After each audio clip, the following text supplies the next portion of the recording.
Amém? E é bênção a gente poder estar de volta aqui essa semana com vocês, né? Como eu falei lá no grupo, a gente fica uma semana meio fora assim. Amém, né? Glória a Deus. E é isso aí. Responsabilidade dobrada, né?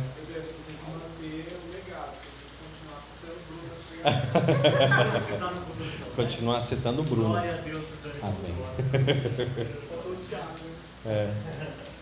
E é bom, né, irmãos? A gente está sempre. A rotina em si, a gente, né, por muito tempo eu ficava dizendo, a rotina é ruim, não. Hoje em dia eu vejo que a rotina é boa, faz bem pra gente, mantém a gente disciplinado nos nossos focos, metas, aquilo que a gente tem que buscar rotineiramente, né? A Bíblia fala sobre persistência, e persistência sem rotina não existe, né? Persistir é você continuar e aperfeiçoar, lógico, continuar numa rotina e melhorar essa rotina cada vez mais. E a palavra de hoje, né, justamente é para a gente falar sobre, né, eu costumo dizer para vocês, e isso é importante que vocês aprendam, que tudo na nossa vida é um propósito para que Deus seja glorificado. Tudo na nossa vida é um propósito para Deus ser glorificado. Então, se você tem um trabalho, Deus, na verdade, te deu aquele emprego, te deu aquele trabalho para você ser glorificado ali.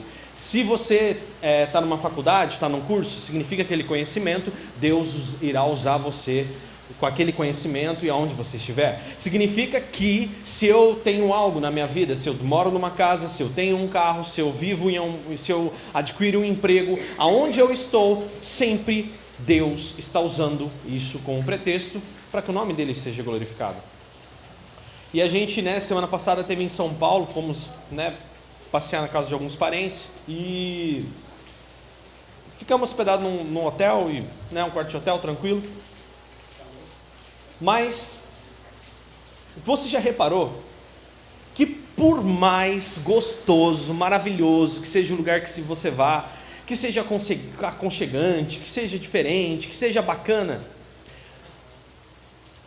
mas nada melhor do que a sua cama para dormir, a sua casa. Já sentiu isso? Nada mais gostoso do que eu voltar para minha casa. Ai, vou voltar para casa. Não é bom? É impressionante, mas dá esse sentimento na gente, né? Às vezes você vai viajando, vai passeando, né? Tem algumas pessoas que passeiam semanas, às vezes fora, né? Mas chega uma hora que você olha em volta e você fala assim, nossa, cara, que vontade de estar na minha casa, de pegar nas minhas coisas, de comer o meu feijão, né? De arrumar minha comida. Já reparou isso? Que por mais que você rode e faça coisas e descanse, nada melhor do que chegar em casa e você, poxa, né? Os maridos, né? Poder ficar de cueca em casa, né? Tranquilo, né? De camiseta ou shortinho tranquilo, sem camisa, né? As irmãs ficar com um vestido mais folgado, né? Só está o marido e as crianças ali. Você poder ficar tranquilo em casa, né? Dormir na sua cama, gostoso, né?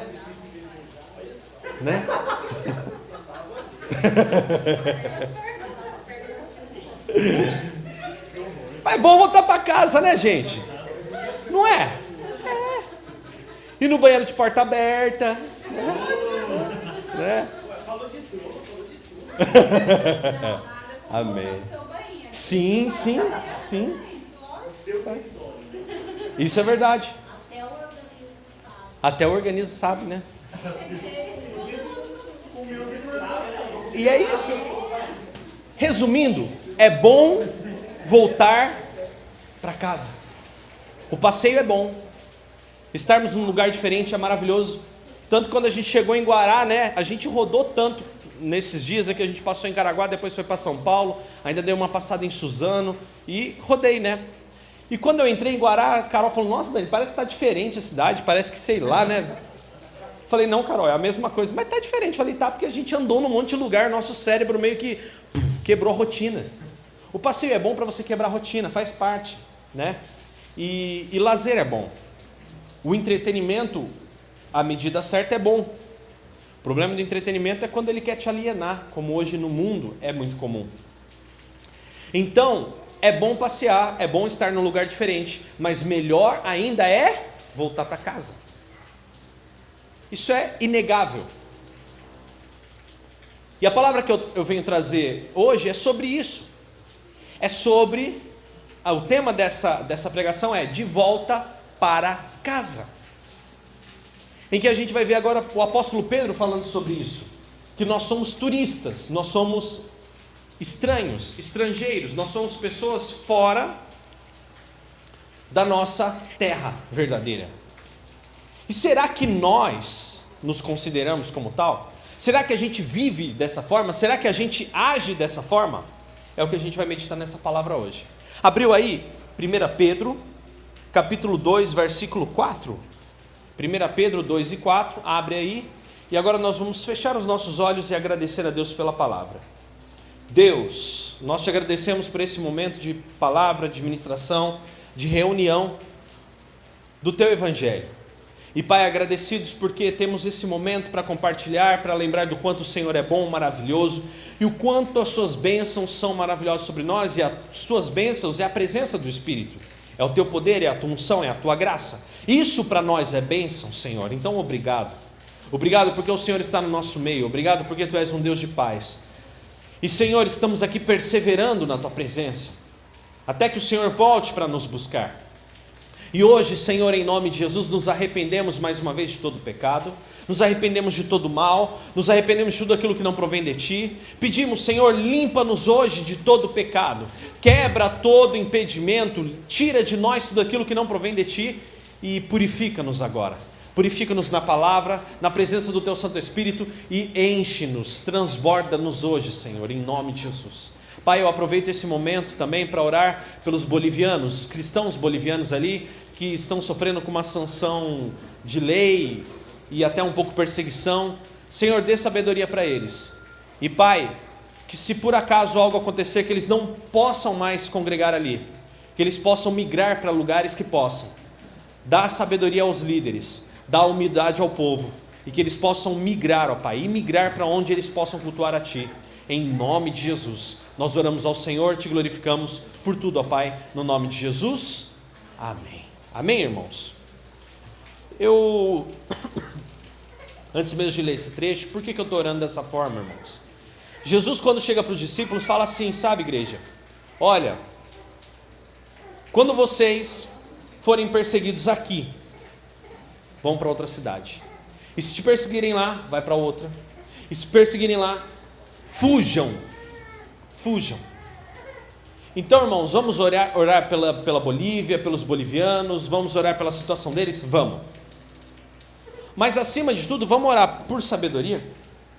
Pelo quê? Para que Deus dê sabedoria naquele povo, para que eles saibam que se a Bolívia se tornar um país em que eles não querem o reino de Deus, que eles saiam de lá. Eles estão rejeitando a palavra.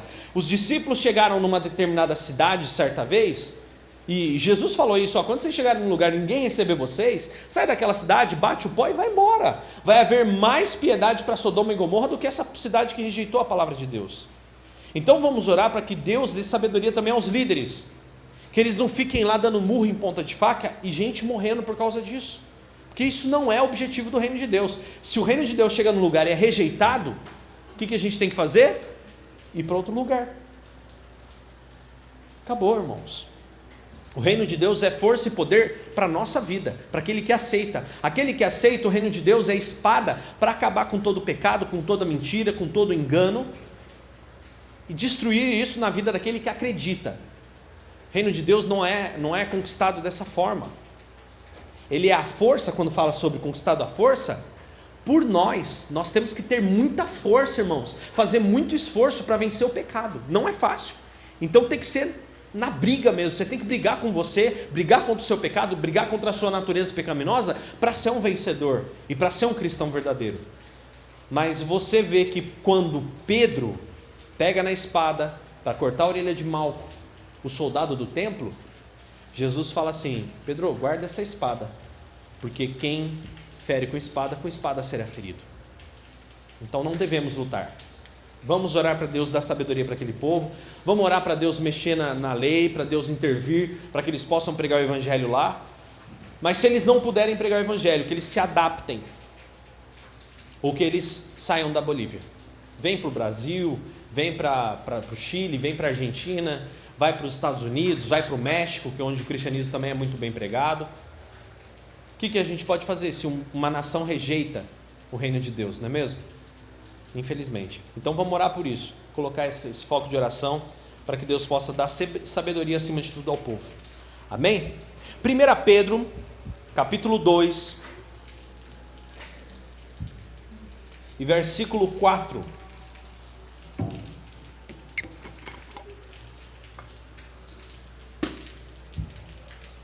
Primeira Pedro 2 e 4 diz o seguinte: vocês têm se aproximado de Cristo, a pedra viva.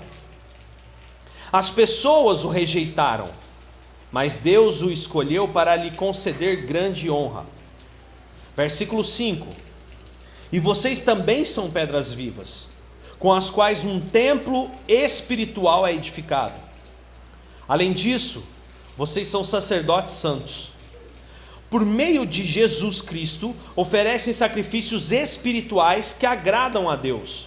Como está escrito nas Escrituras: ponha em Sião uma pedra angular, escolhida para grande honra. Quem confiar nela jamais será envergonhado.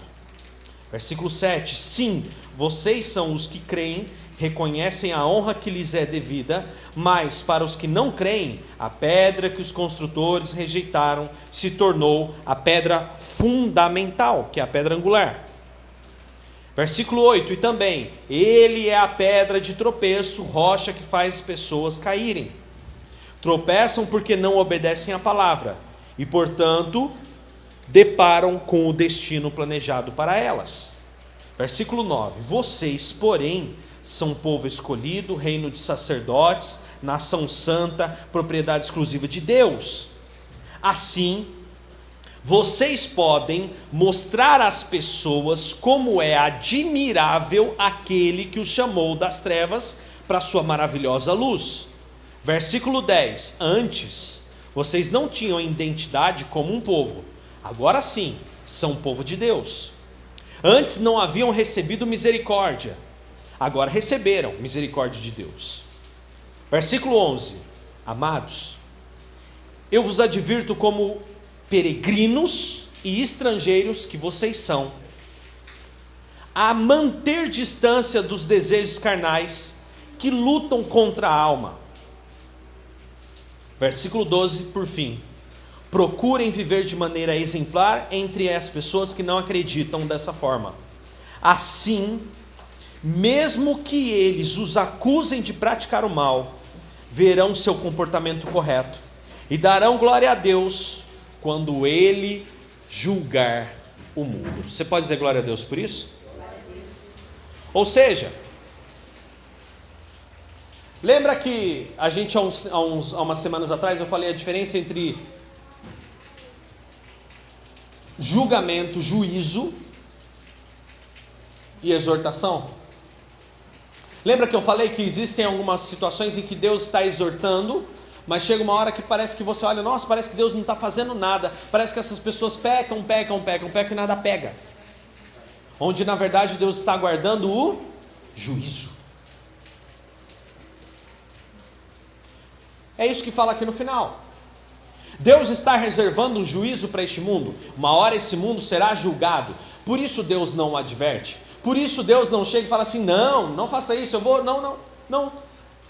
O mundo não crê em Deus. Então, por não crerem, infelizmente Deus não pode agir na vida daqueles que não acreditam. A única coisa que eles não reconhecem Deus, mas é Deus quem permite a esses, Ele diz que é o sol, a chuva, o tempo, o trabalho. Todos aqueles que trabalham, estudam, se esforçam, alcançam êxito, mas estão caminhando para o inferno. Porque mesmo que a pessoa seja boa, da ótica mundana, da ótica das boas obras, mesmo que uma pessoa se intitule, não, porque eu sou bom, eu sou bacana, não, porque eu sou um excelente trabalhador, porque eu sou um bom pai, porque eu pago a minha pensão em dia, eu faço tudo certinho, Então isso me garante o céu? Não, o céu será conquistado por aqueles que acreditam em Jesus e no seu sacrifício na cruz. Quem crer em Jesus será salvo.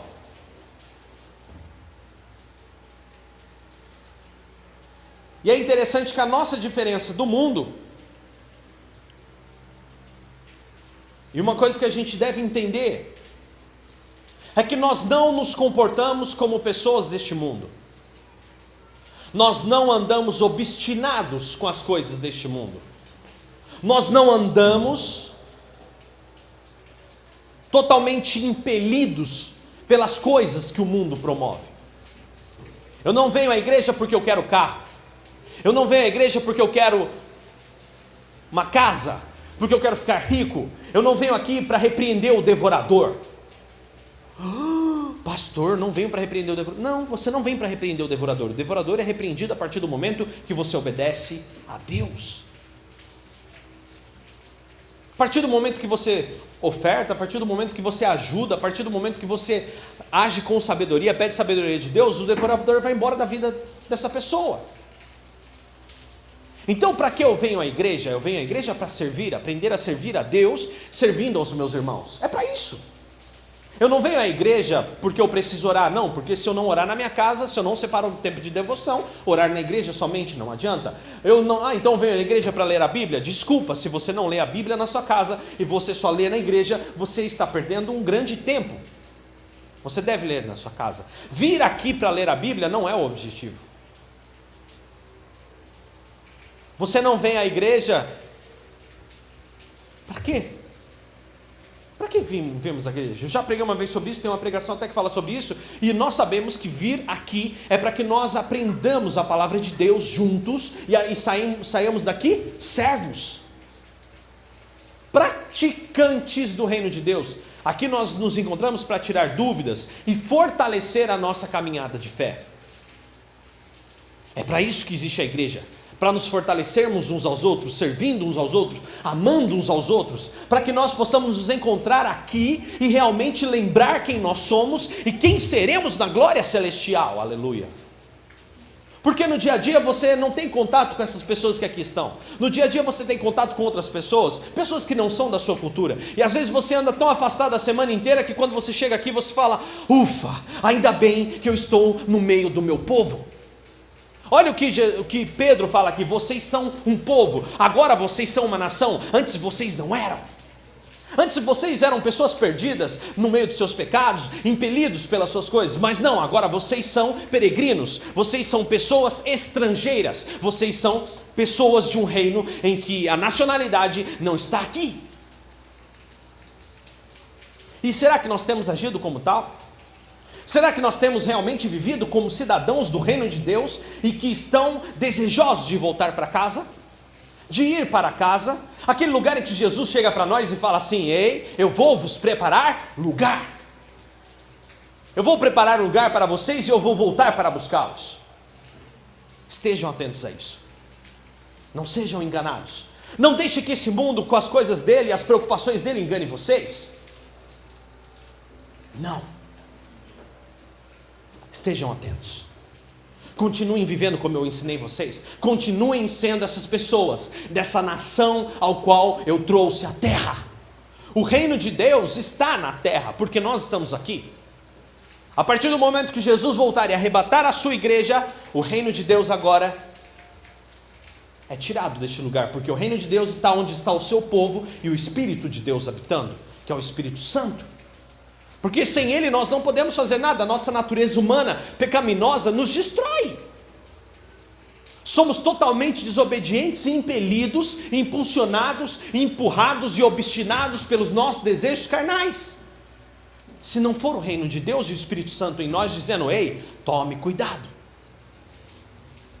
E aí, Filipenses 3:20, abre aí para você ver o que está escrito lá em Filipenses 3:20.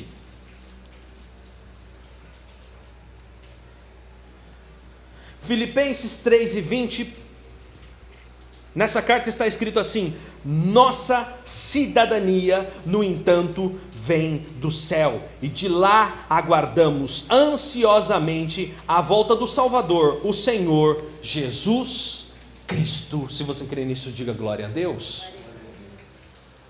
A nossa cidadania é dos céus. O reino de Deus.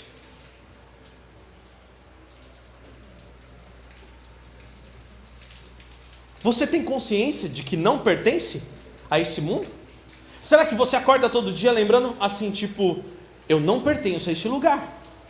Eu não sou daqui. E por isso eu sou diferente. E por isso as coisas comigo acontecem diferentes. E é por isso que comigo às vezes parece que é mais difícil. Parece que é só difícil para mim. Parece que para mim é mais árduo. Não é que para você é mais árduo, é que para você é diferente. A palavra diz que esse mundo nos oprime.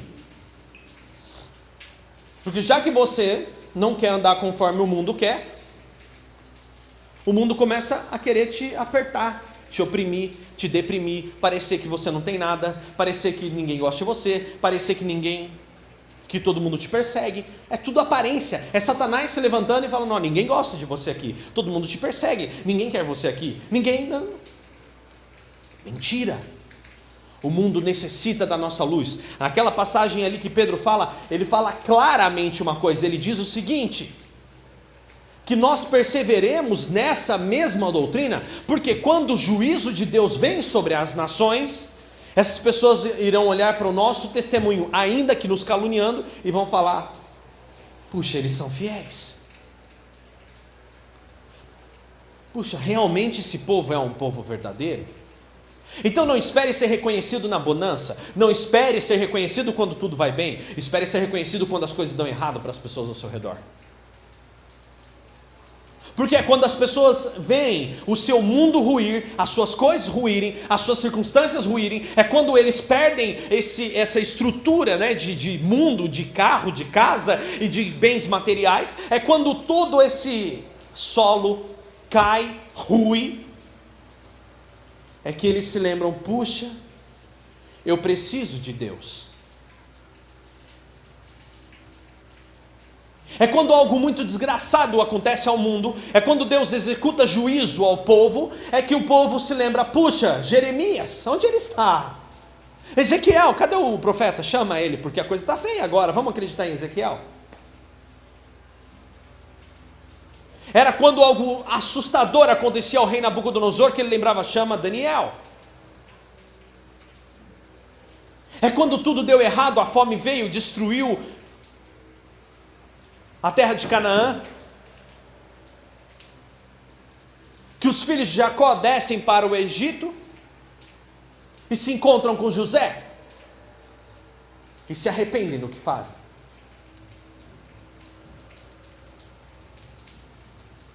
Então se tornar perseverante, e se tornar realmente uma pessoa que acredita pura e fielmente no Senhor, é fator determinante para que as pessoas saibam para onde correr quando tudo der errado. Elas virão correr para você, porque em você está a luz de Cristo, aleluia. E será que você tem consciência mesmo disso? Será que você tem a devida consciência de que você é esse cidadão? Será que eu acordo todo dia lembrando Filipenses 3:20? Minha cidadania, no entanto, vem do céu, e é de lá que eu aguardo ansiosamente a volta do Salvador. Não é qualquer um, é o Senhor Jesus Cristo.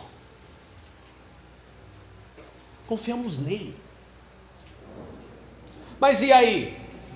Para que eu entenda isso, eu tenho que entender Romanos 12:2. Romanos 12:2 nos diz que nós conseguimos entender isso quando nós deixamos que Cristo mude a nossa mente.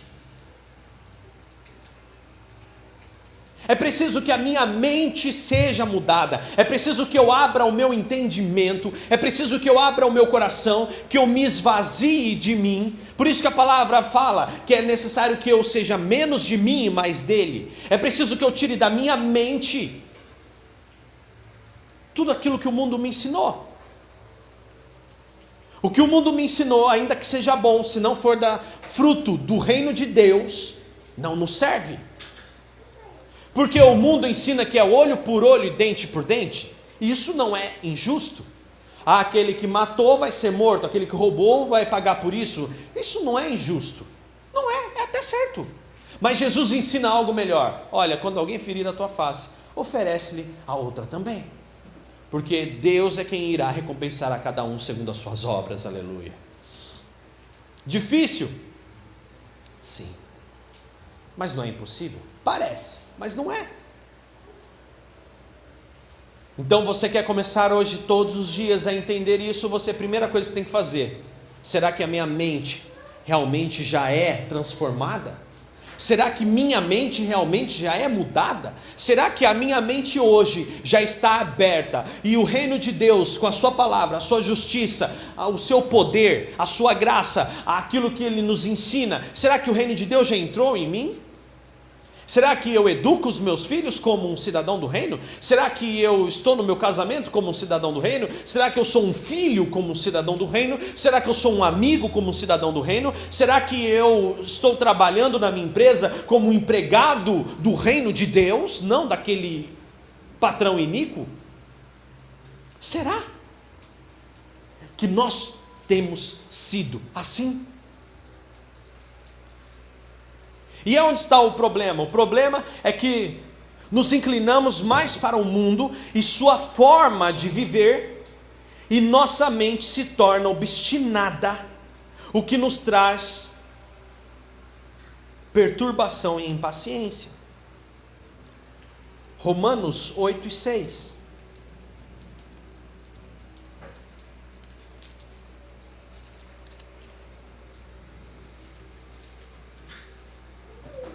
Romanos 8:6 diz o seguinte: portanto, permitir que a natureza humana controle a mente resulta em morte, mas permitir que o espírito controle a mente resulta em vida e paz. Você pode dizer glória a Deus por isso? Então, se você deixa que a natureza humana controle a sua mente, perturbação. Você deixa que o espírito controle a sua mente, paz e tranquilidade. E é isso. Olha só que impressionante, irmãos. Então, qual é o problema? Aquilo que você foca, aquilo que você busca, aquilo para o qual você aponta. O problema está nisso. O problema está nisso. Esse é o grande problema. O problema é para aquilo que você olha. Se você começar a olhar para a vida daquela pessoa que se diz cristã, mas não é, você cai. Se você olhar para a vida da pessoa que está ao seu lado, que não professa Cristo, você cai. Se você começar a olhar que parece que no nosso país a justiça não impera, e todo mundo corrupto, e eu vou acabar sendo corrupto também. Se eu olhar para isso, eu abandono. Se eu olhar para a natureza humana, para mim, inclusive a minha natureza humana, eu caio. Se eu começar a olhar todo dia que eu quero alguma coisa, se eu começar a observar todo dia que algo me falta, se eu não aprender que o reino de Deus me ensina a ser grato, e eu passar a ser só uma pessoa que nunca tem nada, que sempre quer alguma coisa, que sempre está precisando de algo, eu vou me tornar obstinado. Se eu não aprendo a agradecer como o reino de Deus fala, eu nunca estarei contente com nada, e eu me torno obstinado, impelido pelas coisas que o mundo diz que você tem que ter. Você tem que ter o celular A, você tem que ter o carro B, você tem que ter a roupa X, você tem que ser, você tem que agir, você tem que. E você se esquece que Deus tem um propósito na sua vida. E você se esquece que Deus tem um plano na sua vida. Você se esquece que você é um cidadão do reino de Deus de passagem aqui, ao qual o seu testemunho, o seu trabalho, a sua vida, a sua família, na verdade é um grande propósito do plano de Deus para o mundo. Aleluia. Que Deus está usando a sua forma de viver para impactar as outras pessoas. Satanás não quer isso. Satanás quer que você perca o foco. Satanás quer que você abandone a jornada. Satanás quer que você largue mão, que você se contente, que você ande na massa, manipulado, dirigido pelos desejos carnais. Qual o seu foco? O porquê que eu desanimo da igreja? O porquê que as pessoas passam fazendo a vida inteira campanhas e campanhas e campanhas e campanhas e campanhas e não conhecem a Jesus? Porque o foco delas são coisas deste mundo, o mundo que passa. E eu digo mais, pessoas que vêm à igreja por objetivos do mundo, por objetivos carnais, quando os alcançarem, irão embora por esses mesmos motivos. Pessoas que vêm para a igreja e não mudam a sua mente, pessoas que vêm para o reino de Deus, que vêm para o grupo de cultura cristã, e não mudam a sua forma de pensar, pelo mesmo motivo que entraram, o mesmo motivo sairão, porque não houve transformação. As pessoas que vêm para a igreja e não se convertem ao reino de Deus, e isso é se converter. Se converter é mudar o seu caminho. E como se muda o caminho? Mudando a sua mente, o seu pensamento. Mudando de atitude, mudando de comportamento, mudando aquele que, aí a gente entra naquele velho e bom jargão. Aquele que já bebia não bebe mais, aquele que fuma não fuma mais, aquele que prostituía não prostitui mais, aquele que trai não trai mais, aquele que mentia não mente mais. Mudou a mente. Entendeu o que é o reino de Deus em si. Isso é profundo. Isso não é superficial. Isso muda. Uma coisa que eu até estava falando para o Murilo, muda o nosso jeito de fazer negócios, muda o nosso jeito de tomar decisões, muda o nosso jeito de viver, muda o nosso jeito de se vestir, impacta em tudo, em tudo. Eu sou livre. Mas mesmo sendo livre, eu respeito regras que eu sei que são para a vida e não para a morte, aleluia. Em nenhum momento, e mais do que vida aqui na terra, vida eterna. Então, o problema é que nós perdemos o foco. Porque as pessoas não se veem como cidadão do reino de Deus. Porque essas pessoas se veem ocupadas. A causa agora, né? Devemos tomar cuidado com tudo que deseja te alienar do reino de Deus. Como comida, bebida, ostentação, entretenimento. Lucas 21, abra aí. Lucas 21.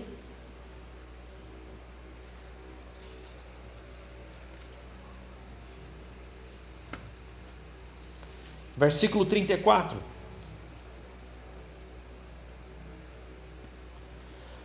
Lucas 21 e 34 até o 36 diz assim: tenham cuidado, Jesus dizendo, tenham cuidado, não deixem seu coração se entorpecer com farras e bebedeiras, nem com as preocupações dessa vida. Não deixem que esse dia, que é o dia do Senhor, os pegue desprevenidos.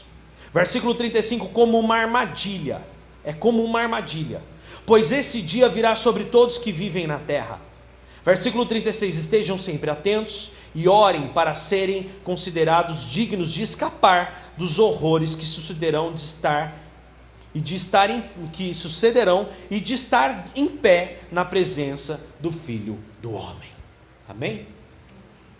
Então, o que Jesus ensina em Lucas? Não deixem seu coração se entorpecer com as preocupações dessa vida. Dani, mas eu não tenho que trabalhar? Sim. Em 1 Tessalonicenses diz, quem não trabalha, que não coma. Não trabalhou, não come, amigo. Forgadão, deitado nas costas dos outros, né? Tá cheio por aí, né? Rolando para cima dos outros, querendo só mamar nas tetas.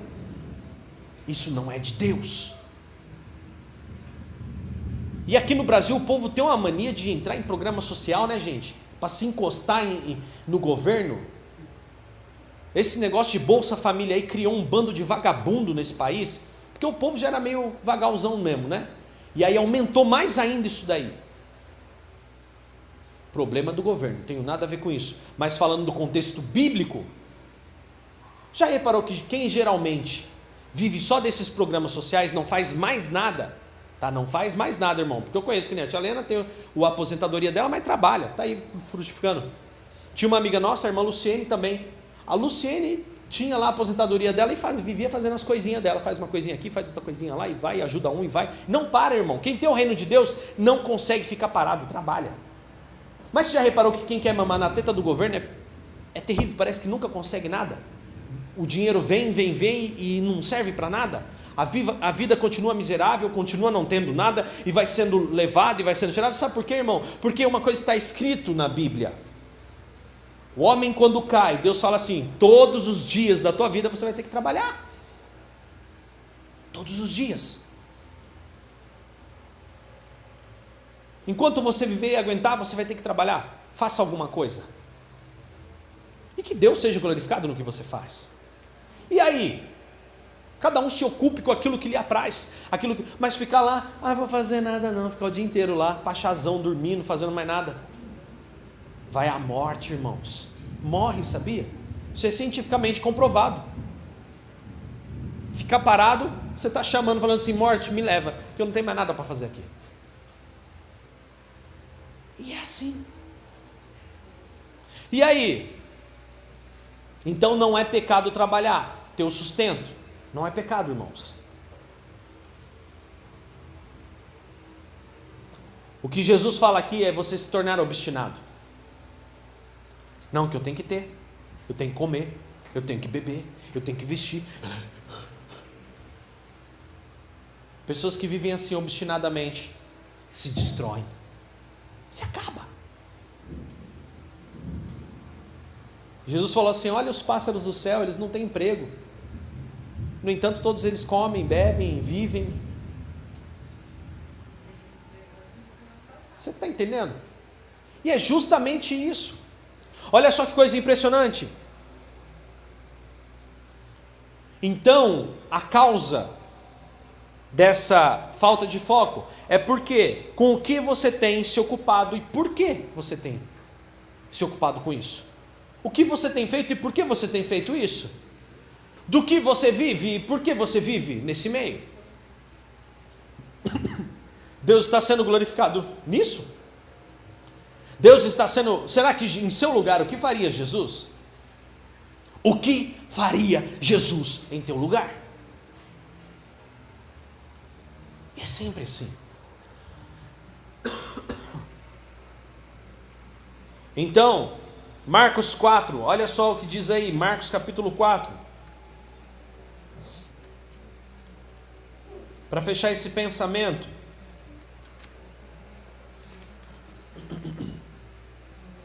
Versículos do 18 ao 19. As que caíram entre os espinhos representam outros, que são as sementes que caíram entre os espinhos, representam outros que ouvem a mensagem, mas logo ela é sufocada pelas preocupações dessa vida, pela sedução da riqueza e pelo desejo por outras coisas, não produzindo fruto. Eu quero enriquecer. Não faça isso. Olha lá. Você vai ver, já vou falar para a gente não cortar, né?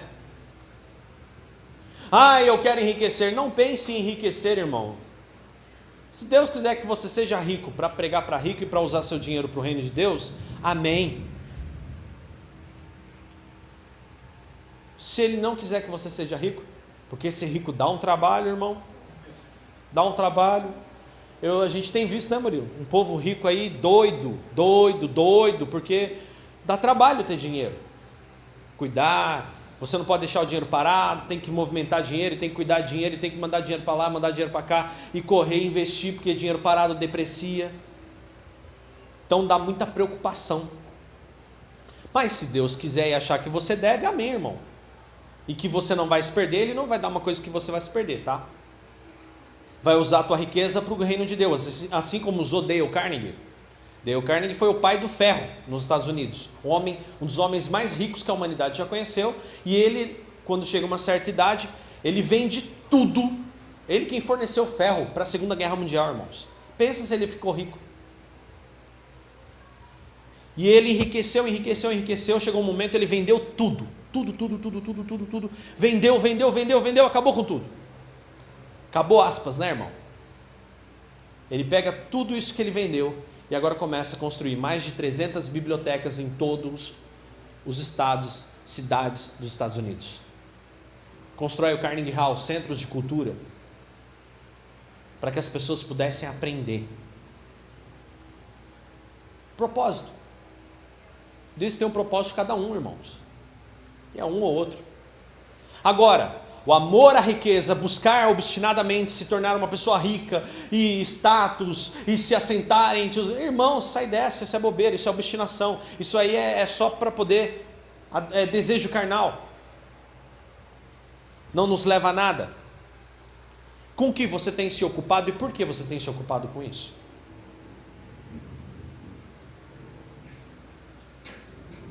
E qual a solução, Dani, para tudo isso? Qual a solução para essas coisas? A solução é confie nos planos de Deus. Confiar nos planos dele, mas quais são os planos dele? Viva! Viva! Obedientemente à palavra e tome decisões. E confie nos dons que ele te deu. Qual o dom que Deus te deu? Confie nele. Confie em Jesus e confie nos dons que ele te deu.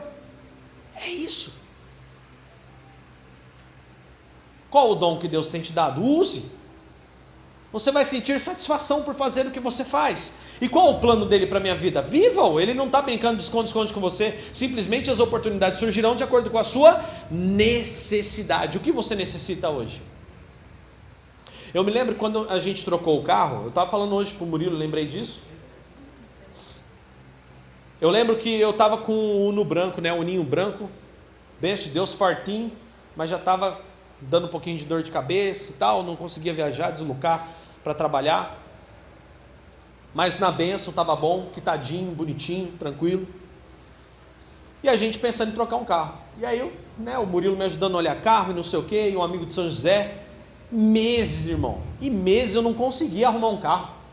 O Murilo falou: Dani, não é possível. Não é para você trocar de carro. Porque eu nunca vi tão difícil arrumar um carro para uma pessoa. Não é possível. E aí um belo dia eu estava de moto indo para o serviço e de repente eu, puxa Deus, realmente, que coisa difícil, não sei o que, papapá. E pensando sobre aquela situação do carro, e poxa, é para o trabalho, Deus, a necessidade é real, não é ostentação nem nada, não quero um carro para ostentar de forma alguma, quero trabalhar de uma forma segura, tranquila, um carro que não vai me deixar na mão na rua e atrapalhar os planos e interromper o projeto. E aí eu indo, de repente, eu comecei a ter essa conversa com Deus. E de repente eu olhei e falei, Deus falou assim, tá, mas o que você precisa num carro? Que até agora você ficou querendo um carro A, carro B, carro C, carro D, mas você não fala o que você quer num carro. O carro pode ser qualquer um, Daniel. Será que você não entendeu isso ainda? Mas você precisa escolher o que você precisa. Aí eu, pois é, não é? É verdade mesmo, Deus. A gente sabe, irmão, a gente sabe tudo que tem que fazer, mas tem hora que você na correria, você, opa, não fiz isso. E aí Deus fala, idiota, acorda. Seu estúpido. É verdade, Deus. Aí eu comecei a pensar, puxa, então um carro, eu vou decidir o que tem que ter nesse carro. O que esse carro tem que ser. Primeira coisa, eu sentado na moto, olhando para os carros ao meu redor, e eu dirigindo a moto ali, e eu pensando, puxa, esse carro tem que ser econômico. Econômico, esse carro tem que ser econômico. Aí de repente eu olhei assim, passei por uma caminhonetona gigante, falei, esse carro não é econômico, então não me serve. Agora, nesse momento, não. Se quebrar uma peça, vai ficar parado, não tem como arrumar. Econômico, ok. A segunda coisa que eu pensei foi, peraí, esse carro também tem que ser estético. Porque fica estranho, né? Eu dar assessoria para a empresa, aí eu chego na empresa com o carro, cai nos pedaços, né? O pessoal vai olhar para mim e fala assim, esse cara é meio estranho, né? Esse cara não é congruente com o que ele prega. O cara fala que ele é bom de empresa, mas anda com o carro todo enferrujado. Mas pensa... Aí eu falei, nossa, é um carro para trabalhar, então não pode ser um carro acabado, né, irmãos? Falei, Jesus amado. Então, precisa de um carro que tenha estética. Ok. E aí o terceiro passo que eu dei, eu falei, e precisa ser um carro confortável. Um carro confortável, né? Não pode ser, um Fusca. O Fusca não é confortável, ele é apertadinho, né, irmãos? O Fusca é top, é bom. Ele é forte, ele é bom, irmãos, não é ruim não. Mas ele vai andar de Fusca daqui para Paraíba para você ver. Ai, minhas costas, né? Não é tão confortável, é difícil, é duro, né? Para dirigir, para viajar é difícil, é um bom carro. Aí eu pensei, então é econômico, confortável e estético. Ok, econômico, confortável e estético. Acabou o problema. Aí eu olhava para um certo carro A, eu falava assim, não, esse é econômico e é confortável, mas não é estético. Ô carro feio, não vai dar certo. Esse aqui, esse carro é estético e confortável, mas não é nem um pouco econômico. Se furar o pneu, eu não troco nem o pneu. Então não me serve. E fui fazendo isso, fui eliminando isso. E aí de repente aí surgiu a oportunidade, irmão. Aí por incrível que pareça, né? Deus, cara de pobre. Agora eu posso dar um carro para você, né, seu idiota? Você não sabia o que você queria, agora você sabe. Aí eu tive critério para selecionar. Aí Deus me abriu a porta. Aí primeiro veio um carro, que era um Fiesta, né, 1.6, que era confortável, né? Era estético, mas não era muito econômico. Que era 1.6, em compensação, ia mais ou menos. Mas aí o kit de manutenção era um pouco carinho. Quem tem Fiesta sabe que é um pouquinho carinho, né? Aí eu olhei assim e falei, rapaz, mas amém, vamos confiar. Esse econômico não está tão econômico não, Deus, não sei. E aí foi, não deu certo a ficha do carro, né? Não deu. Daniel, não sei o que aconteceu, não aprovou. Eu falei, tá bom, não tem problema não, vamos tocar o barco. Aí de repente achamos o Josefino aí. Na verdade ele é o mesmo Uno, tá, irmãos? Ele é um Uno branco, só que daí ele é um Transformers. Eu passei em frente do Murilo ali, aí ele estava meio vesgo, ele chegou com quatro portas e virou o do Murilo. Bumblebee, né? Igualzinho o meu carro anterior, só que um pouco mais novo. Aí, mais estético, econômico, confortável, na bênção de Deus. Tanto que, né, até a gente estava vendo depois, eu olhei e falei, caramba, carro novo para 2008, rapaz, danado. Tá inteiro demais, esteticamente falando, para um carro 2008, um Uno, que é carro para surrar, né? Tá inteiro até demais. Eu falei, amém, glória a Deus, né? E aí deu tudo certo, irmãos. Mas por que eu estou dando esse testemunho para vocês? Para vocês saberem que existe um caminhar. E eu não estava preocupado com o carro A ou B ou C. Deus lá na frente é que sabe. Eu estava preocupado com a necessidade do meu propósito que teria que ser servido diante do reino de Deus. Porque, irmãos, sinceramente, se Jesus voltar agora, o carro fica aí. Eu vou andar na rua de ouro, irmãos. Na Jerusalém Celestial. Carro. Enquanto a gente está aqui, vai funcionando, Deus vai dando graça e vai dando tudo certo. E é isso. Vai lá em 1 Timóteo 6. Não sejam movidos pelos desejos deste mundo, irmãos. 1 Timóteo capítulo 6, versículo 1.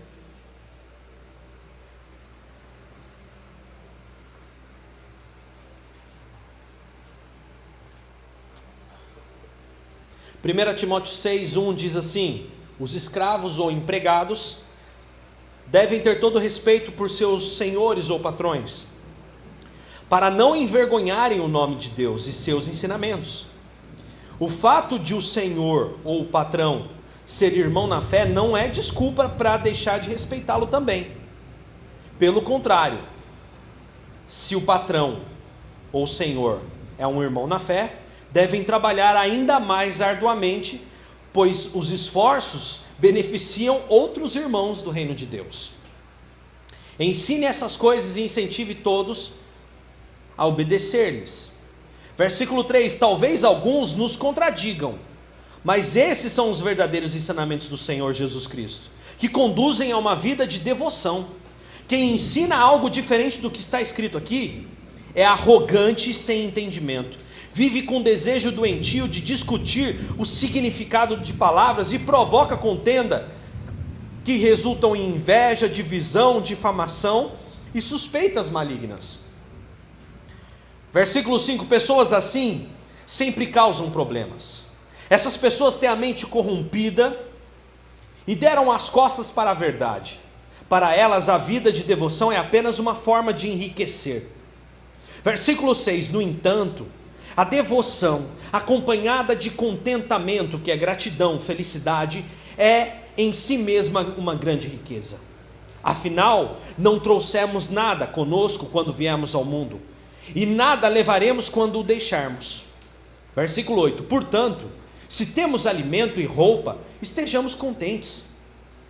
Versículo 9: Mas aqueles que desejam enriquecer caem em tentações e armadilhas, e em muitos desejos tolos e nocivos que os levam a uma ruína e destruição. Versículo 10: pois o amor ao dinheiro é raiz de todo tipo de mal. E alguns, portanto, desejarem dinheiro, desviaram-se da fé e afligiram-se a si mesmos com muitos sofrimentos. Você pode dizer glória a Deus por isso? Irmãos, então eu posso dizer uma coisa: seja feliz com tudo que tem, e seja bondoso e honesto, para não envergonhar o nome do Senhor. Trabalha, seja feliz com tudo que você tem, e seja bondoso e honesto, para não envergonhar o nome de Jesus. Quem começar a pregar que você tem que enriquecer, foge desses. Não acredite nessas mentiras. Você não tem que enriquecer. Se você enriquecer consequentemente de um trabalho, Deus tem um propósito nisso. Agora, se eu não enriquecer, mas eu tiver ali... Eu vi o Silvio Santos, irmãos, pregar isso na televisão. Eu digo pregar porque tudo que é alinhado com o reino de Deus, ensino da palavra, essa pessoa está pregando o reino de Deus, vem de Deus. Eu vi um vídeo do Silvio Santos falando assim, que todo brasileiro devia desejar a classe média americana. Lembrando que os americanos são um povo que eles cresceram, né? É uma nação que eles foram criados na palavra. Eles foram instituídos na palavra de Deus. E a classe média americana é uma classe média em que eles têm um bom trabalho, com um bom emprego, os filhos numa boa escola, um bom plano de saúde, um carrinho para poder andar bom, e dinheiro para ir ao supermercado, colocar comida em casa e ainda ajudar os necessitados. Uma vida bondosa e honesta, para não envergonharmos a Deus.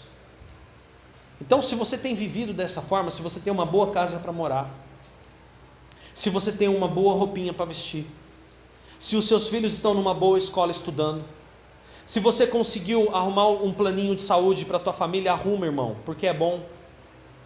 Dani, eu ainda não tenho um planinho de saúde, paga o planinho da conta de luz, que é o que eu pago, e é uma bênção. Ajuda. Você já passar aqui na clínica aqui perto, aqui do lado aqui, ó, fazendo propaganda deles, depois tem que ir lá pegar o picolé deles. Mas vai, irmão, busca o melhor dentro das suas possibilidades e seja uma pessoa grata ao Senhor Jesus. Sabe por quê? Assim a gente vive caminhando para o céu. Porque você sabe que saindo daqui você vai para o reino de Deus, você vai lá para o céu, é onde Jesus está preparando o teu lugar. É lá que é a rua de ouro, não é aqui não, irmão. É lá que as casas são de ouro, não é aqui não. Ignorante eu seria transformar tudo isso aqui em ouro. Templos de ouro, para quê? Se o ouro é lá. O ouro é lá, não é aqui. Nós somos passageiros. Fique em pé, irmão.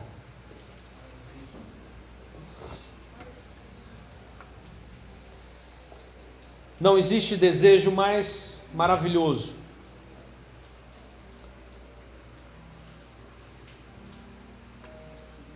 do que estarmos em casa. Passear é bom, viajar é maravilhoso, dormir num hotel é bacana, passear em lugares diferentes é maravilhoso. Faz isso, irmão. Leva a família para passear, porque Salomão fala que existe uma coisa, se existe uma coisa que é burrice, ignorância, é o homem que trabalha e não desfruta do suor do seu trabalho. Então passeia, desfrute na presença de Deus. A Bíblia fala para nós trazermos à memória aquilo que nos traz esperança. Então nós temos que criar esses momentos de esperança. Então você tem que viver momentos de alegria com a sua família. Então o lazer também faz parte. Mas voltar para casa sempre é bom. Vamos viver assim aqui na terra, sabendo que a gente está indo para casa e que Deus está conosco. Vamos orar agradecendo a Ele e acima de tudo agradecendo por esses 36 dias que nós passamos agradecendo, buscando, porque hoje nós encerramos o período de preparação. Senhor, obrigado. Obrigado por essa palavra de hoje, obrigado pelo Teu poder, obrigado pela Tua unção. Deus, estamos encerrando estamos aqui dizimando, estamos aqui ofertando a 10ª parte dos dias deste ano para o Senhor. Senhor Jesus, vem aí 330 e tantos dias, Pai, na Tua presença. Senhor Jesus, nós já entregamos 10% destes dias a Ti em primeiro lugar. Pai, nós glorificamos ao Senhor porque Tu és o nosso Deus. Cuida, Senhor, deste ano. Cuida das nossas vidas. Cuida do nosso caminhar, do nosso pensar, do nosso agir. Cuida de nós, Senhor. Obrigado, Deus, por tudo que o Senhor tem feito, por tudo que o Senhor tem derramado. Pai, obrigado por essa palavra. Obrigado pelo Teu poder, a Tua unção e a Tua graça. Pai, obrigado pelo reino de Deus em nós. Pai, obrigado porque sabemos que nós não somos paredes, mas nós somos um grupo. E Pai, que nós possamos sempre estar focados no Teu reino. Que nós possamos andar gratos, honestos, humildes, para glorificar ao Senhor e não envergonhá-lo. Senhor, que o Senhor seja glorificado, que o Senhor seja honrado nas nossas vidas, que o Senhor seja honrado na nossa família, naquilo que temos, naquilo que somos. Senhor, que o Teu reino venha sobre nós, que venha o Teu poder, que venha a Tua unção, que venha a Tua graça. Senhor, que venha a Tua sabedoria, que venha a Tua virtude, a Tua unção. Senhor, que venha o Teu reino sobre nós. Senhor, que o Senhor esteja perto, que não esteja longe. E Pai, em nome de Jesus, que nós possamos viver poderosamente a Tua graça, o Teu reino, o Teu Santo Espírito em harmonia, Senhor. E em nome de Jesus nós glorificarmos a Ti. Pai, obrigado por tudo que o Senhor tem feito. Obrigado pelas Tuas bênçãos. Obrigado, Senhor Jesus, por tudo que o Senhor tem feito por nós. E que nós possamos viver essa palavra integralmente, aplicando, praticando todos os dias. E Pai, confiamos em Ti, Senhor. Oramos por aqueles que amamos e ainda não se converteram a Ti. Oramos por aqueles que já se converteram e ainda não estão aqui dentro. Traga-os para servir, Senhor. Traga essas pessoas para servir aqui na cultura cristã. Senhor, que esse ano seja um ano de pessoas virem para cá se assentar e servir. Pessoas que se convertem a Ti verdadeiramente. Pessoas que não virão aqui querendo um carro ou uma casa, mas pessoas que virão aqui querendo o Teu reino, Pai. Querendo a transformação dentro de si. Querendo ser pais melhores, filhos melhores, esposas melhores, filhas melhores, mães melhores. Pai, essas pessoas que nós queremos sentadas nessas cadeiras. Pai, são essas pessoas que nós oramos a Ti, pessoas de amor, pessoas que queiram mudar as suas mentes, ó Pai. Hoje nós estamos aqui orando em concordância, Senhor. E que esse seja um lugar para que as pessoas se sintam acolhidas, para que o Teu Santo Espírito derrame sobre elas a Tua paz e a Tua unção. Nós oramos aqui hoje, é o que nós desejamos, ó Deus, para a nossa vida, para a nossa família, enquanto estivermos nessa terra, peregrinos e distantes da nossa morada a Jerusalém Celestial. Nós oramos a Ti e Te bendizemos no nome de Jesus. Amém e amém. Aplauda ao Senhor. Glória a Deus.